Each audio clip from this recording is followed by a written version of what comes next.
नमस्कार दोस्तों, आज के इस वीडियो में हम इरिस लाइफ साइंसेज का डिस्कशन करेंगे।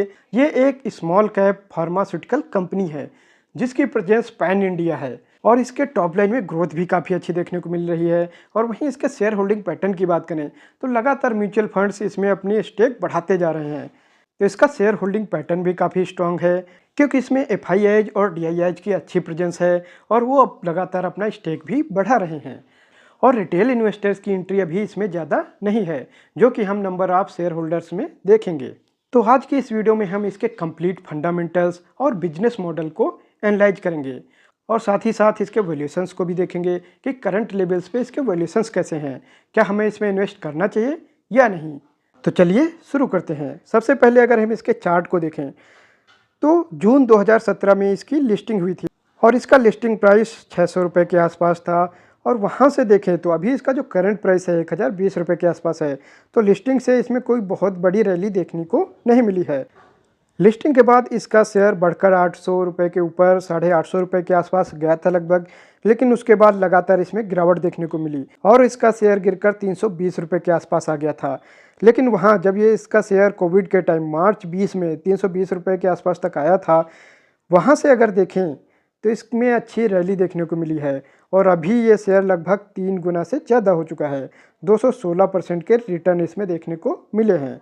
लेकिन फिर भी अगर इसके लिस्टिंग प्राइस से बात करें तो बहुत अच्छी इसमें ग्रोथ अभी नहीं आई है। इसके शेयर बहुत अच्छी परफॉर्मेंस अभी नहीं दे पाए हैं, तो ये शेयर बहुत ज़्यादा भागा हुआ नहीं है अभी।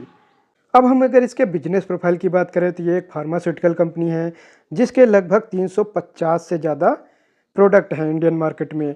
वहीं अगर सेल्स ब्रेकअप को देखें तो डायबिटिक केयर से रिलेटेड जो इनके प्रोडक्ट हैं उनसे 29% का इनका रेवेन्यू आता है। इनकी सेल्स 29% इस सेगमेंट में होती है। कार्डियक केयर में बात करें तो 21% सेल होती है इनकी। और जो डायबिटिक केयर में है इनका सेल वहाँ 19% की ग्रोथ देखने को मिली है FY16 से। वहीं कार्डियक केयर में जहाँ से इनका 21% सेल आती है उसमें 10% की ग्रोथ देखने को मिली है FY16 से। और अगर vitamins minerals and nutrient segment की बात करें तो यहाँ से 16% इसका सेल्स होता है और ये 8% से ग्रो कर रहा है FY16 से। यहाँ ग्रोथ थोड़ी सी कम है। वहीं डर्मेटोलॉजी की बात करें तो यहाँ से 14% का इसका रेवेन्यू आता है और ये न्यू डिवीजन है। इसके बाद बात करें तो सेंट्रल नर्वस सिस्टम से रिलेटेड जो प्रोडक्ट बनाते हैं वहाँ से 7% के आसपास इसका रेवेन्यू आता है और इसमें ग्रोथ 13% की है FY16 से। वुमेंस हेल्थ की बात करें तो इस सेगमेंट से इनको 5% रेवेन्यू आता है और यहाँ 10% की ग्रोथ देखी गई है FY16 से। और अदर जो सेगमेंट है, अदर जो ये प्रोडक्ट्स बनाते हैं वहाँ से 8% का रेवेन्यू आता है। अब अगर रीजन वाइज इनकी प्रेजेंस की बात करें तो इनकी प्रेजेंस साउथ इंडिया में भी है, वेस्ट इंडिया, नॉर्थ इंडिया और ईस्ट इंडिया में, यानी कि पैन इंडिया इनकी प्रेजेंस है। और सबसे ज़्यादा अगर इनकी सेल्स कहीं से है तो वो साउथ इंडिया से है, देन वेस्टर्न इंडिया से है, जो कि अच्छी चीज़ है क्योंकि यहाँ इनकी प्राइसिंग पावर काफ़ी अच्छी रह सकती है। तो ओवरऑल अगर इनके बिजनेस प्रोफाइल की बात करें तो इनकी जो प्रेजेंस है वो पैन इंडिया है और साथ ही साथ 350 प्लस इनके प्रोडक्ट हैं, तो प्रोडक्ट लाइन भी काफ़ी अच्छी है। कुछ सेगमेंट्स में तो काफ़ी अच्छी ग्रोथ है, जैसे कि इनका जो सबसे बड़ा सेगमेंट है डायबिटिक केयर का, उसमें तो ग्रोथ काफ़ी अच्छी है। लेकिन वहीं अदर सेगमेंट्स में थोड़ी सी कम ग्रोथ देखने को मिली है। वहाँ भी अगर ग्रोथ अच्छी हो जाए तो ज़रूर इनका जो बिजनेस है, इनके जो रेवेन्यू है और तेज़ी से ग्रो होंगे। तो चलिए अब हम इसके फंडामेंटल्स को डिस्कस करते हैं। अब हम इसके रेवेन्यू ग्रोथ को देखेंगे। इसमें हम लास्ट 5 ईयर्स का ट्रेंड देखेंगे कि पिछले 5 साल में इसके रेवेन्यू किस तरह से आए हैं। तो अगर 19-20 की बात करें तो लगभग 1074 करोड़ के आसपास इसका रेवेन्यू था, जो अभी फाइनेंशियल ईयर 2023-24 में बढ़कर 2000 करोड़ हो चुका है। लगभग दोगुना हो चुका है इसका रेवेन्यू।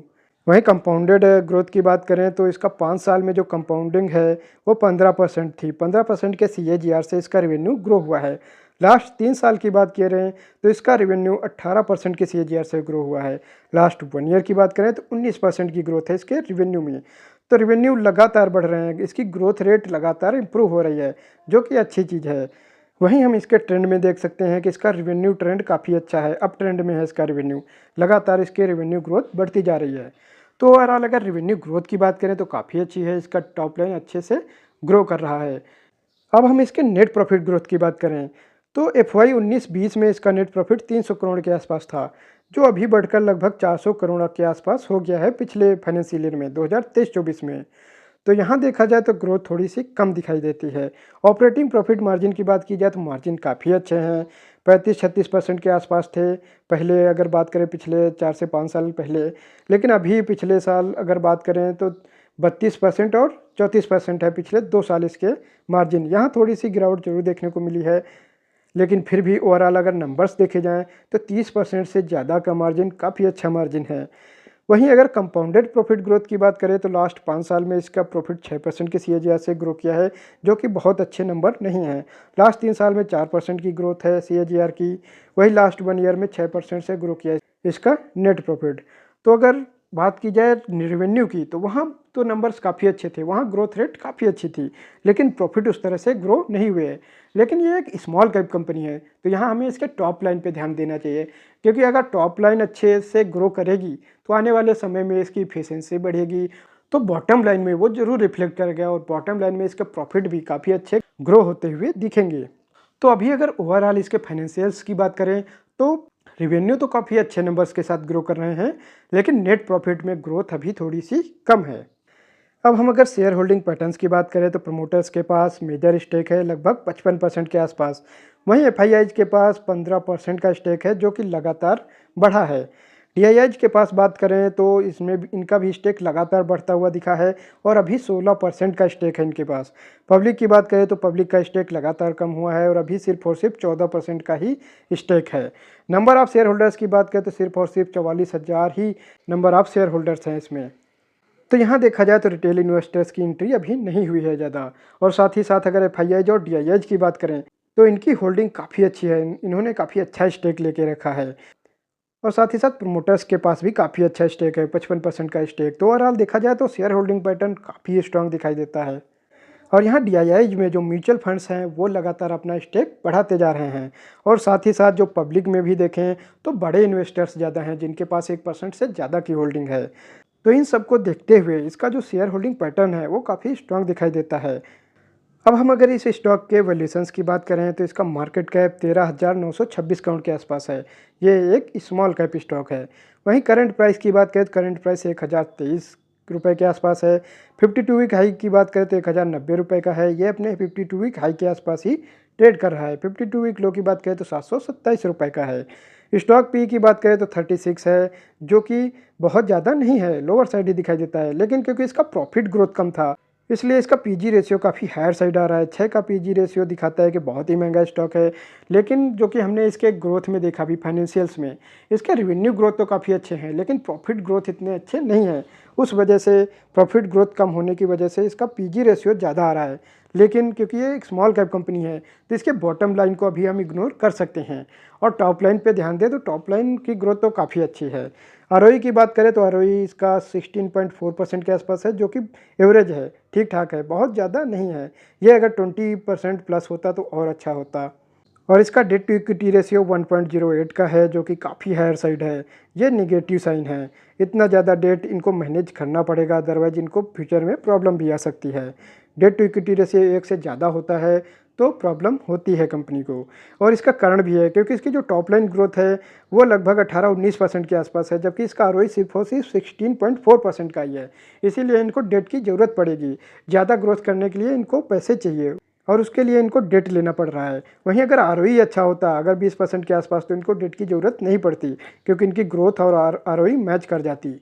लेकिन आरओई कम होने के कारण ग्रोथ करने के लिए इनको डेट की रिक्वायरमेंट हो रही है, इसलिए इनका debt to equity ratio higher side है, जो कि निगेटिव साइन है। तो इस स्टॉक्स में अगर पॉजिटिव्स की बात की जाए तो इसका रेवेन्यू ग्रोथ काफ़ी अच्छा है, इसका पी अभी लोअर साइड है। लेकिन वहीं अगर निगेटिव्स की बात करें तो इसका पीजी रेशियो हायर साइड है, क्योंकि इसमें प्रॉफिट ग्रोथ कम है, प्रॉफिट ग्रोथ के नंबर काफ़ी कम हैं। वहीं इसका डेट टू इक्विटी रेशियो बहुत ज़्यादा है, जो कि निगेटिव पॉइंट है, और साथ ही साथ आरओई जो है उसका लोअर साइड है।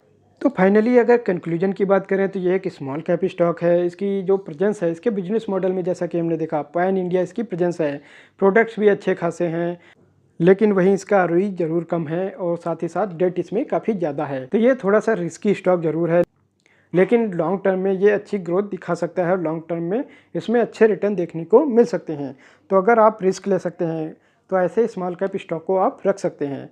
तो ये एक रिस्की स्टॉक ज़रूर है, लेकिन इसके प्रोडक्ट लाइन काफ़ी अच्छी है, बिजनेस मॉडल काफ़ी अच्छा है, और साथ ही साथ इसका रेवेन्यू ग्रोथ काफ़ी अच्छा है। तो इसके रिस्क को ध्यान रखते हुए अगर आप लॉन्ग टर्म के लिए इन्वेस्ट करना चाहते हैं तो ऐसे स्मॉल कैप स्टॉक को आप कंसीडर कर सकते हैं।